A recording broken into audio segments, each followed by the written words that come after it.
Señoras y señores, mi gente linda, agradable momento para poder compartir nuestra música del recuerdo. Nosotros exactamente el día de hoy nos encontramos, 10 de mayo, nos encontramos aquí en Pilcomayo con la Santísima Cruz de Balsa. Así se llama la institución de Isiapis.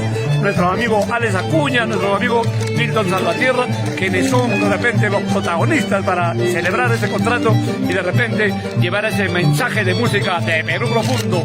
Guainitos que nunca pasarán de moda, que marcan en los recuerdos. Pues, con tu orquesta, Kiko y los originales cooperaces de América, que te vas a equivocar, mi gente. Ay, ay, ay, vamos, vamos. Que viva Alex Acuña y hermano lindo. Estamos en tu barrio. Ay, ay, ay. Gózalo, Nilton.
Thank you.